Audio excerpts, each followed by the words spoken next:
रायपुर से बड़ी खबर, जहां पे आज शाम रायपुर आएंगे केंद्रीय गृह मंत्री अमित शाह। शाम 6:30 बजे रायपुर पहुंचेंगे 6:50 पर। एयरपोर्ट से सीधे पहुंचेंगे बीजेपी ऑफिस और रात को 8 बजे से 10 बजे तक लेंगे गोपनीय बैठक। और इसके साथ ही छत्तीसगढ़ के बीजेपी नेताओं के साथ ये बैठक होगी। उनकी रात को रायपुर में ही विश्राम करेंगे अमित शाह और कल सुबह 8 बजे से स्थानीय नेताओं से चर्चा करेंगे। कल सुबह 10:30 बजे दिल्ली के लिए रवाना हो जाएंगे, तो आज 6:50 पर रायपुर पहुंचेंगे और रात में गोपनीय बैठक लेंगे बीजेपी नेताओं के साथ। और रात में ही रायपुर में विश्राम करेंगे अमित शाह और कल सुबह एक बार फिर से 8 बजे से स्थानीय नेताओं से वो मुलाकात करेंगे, चर्चा करेंगे।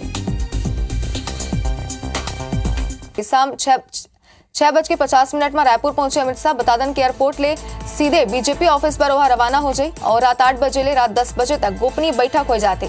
छत्तीसगढ़ के बीजेपी नेता मन संग वह बैठक करी। तो बड़ी खबर आप मला दिखा दें, अमित शाह के दौरा ले जुड़े बड़ा अपडेट सामने आता है, जहां रात के रायपुर में विश्राम करी अमित शाह और काली बिहानिया 8 बजे ले स्थानीय नेता मन ले चर्चा करी। तो बता दें कि काली बिहानिया 10:30 बजे दिल्ली पर वह रवाना हो जाए।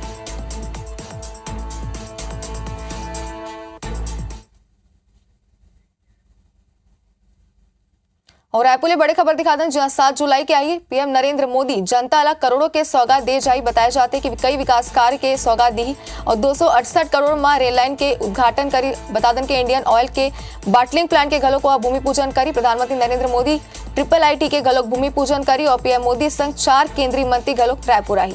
तो बता दें कि मंत्री नितिन गडकरी, अश्विनी वैष्णव घलोक ओकर संग रायपुर आई। मंत्री मनसुख मांडविया और धर्मेंद्र प्रधान घलोक आई। बीजेपी दौरा की तैयारी ला लेके लगातार समीक्षा करे जाते। एसपीजी घलोक सभा स्थल के जायजा लिस। पुलिस और प्रशासन ला जरूरी निर्देश वह दी सावे। बड़ी खबर, जहां आज शाम रायपुर आएंगे केंद्रीय गृह मंत्री अमित शाह। शाम 6:50 में रायपुर पहुंचेंगे अमित शाह। एयरपोर्ट से सीधे बीजेपी ऑफिस पहुंचेंगे। रात 8 बजे से रात 10 बजे तक गोपनीय बैठक होगी। छत्तीसगढ़ के चुनिंदा बीजेपी नेताओं के साथ वो बैठक करेंगे और चुनाव अभियान की समिति का भी ऐलान हो सकता है। चुनाव घोषणा पत्र समिति बनाएंगे अमित शाह। संगठन के आंतरिक मनमुटाव पर भी इस बैठक में चर्चा होगी। कुछ लोगों की भाजपा में ज्वाइनिंग भी हो सकती है, ये भी बताया जा रहा है। और रायपुर में विश्राम करेंगे अमित शाह। कल सुबह 8 बजे से स्थानीय नेताओं से चर्चा करेंगे। और कल सुबह ज्यादा जानकारी के लिए हमारे संवाददाता वरुण सखा हमारे साथ जुड़ गए। वरुण, जानना चाहते हैं आपसे क्या कुछ कार्यक्रम उनके तय किए गए हैं? अमित शाह जो है छत्तीसगढ़ में पिछले 15 दिन के अंदर ही उनका ये दूसरा दौरा है। इससे पहले वो 22 जून को दुर्ग आए थे और आज फिर शाम को पहुंच रहे हैं। आज से 2 दिन बाद प्रधानमंत्री नरेंद्र मोदी की भी सभा है रायपुर के अंदर और बाकी और भी कार्यक्रम नरेंद्र मोदी के आए हुए हैं। तो 4 कार्यक्रम उनके सरकारी कार्यक्रम हैं और पॉलिटिकल एक रैली भी करेंगे वो। इसके अलावा अमित शाह जो आज शाम को पहुंचेंगे, उनके जो आने का जो बेसिक ऑब्जेक्टिव है वो ये है कि भारतीय जनता पार्टी के अंदर जो पुराने और नए के बीच का जो मनमुटाव चल रहा है उसको ठीक करना है और उसके साथ ही साथ चुनाव की एक कैंपेन अलग खड़ी करनी है। क्योंकि अभी तक की जो भाजपा की तैयारी थी वो तैयारी सिंहदेव और बघेल के बीच के जो बिखराव थे कांग्रेस के, उसको लेकर के थी। लेकिन अब चूंकि सिंहदेव डेप्यूटी चीफ मिनिस्टर बन चुके हैं छत्तीसगढ़ शासन में, तो इसके बाद से उनको स्ट्रैटेजी पूरी चेंज करनी पड़ेगी।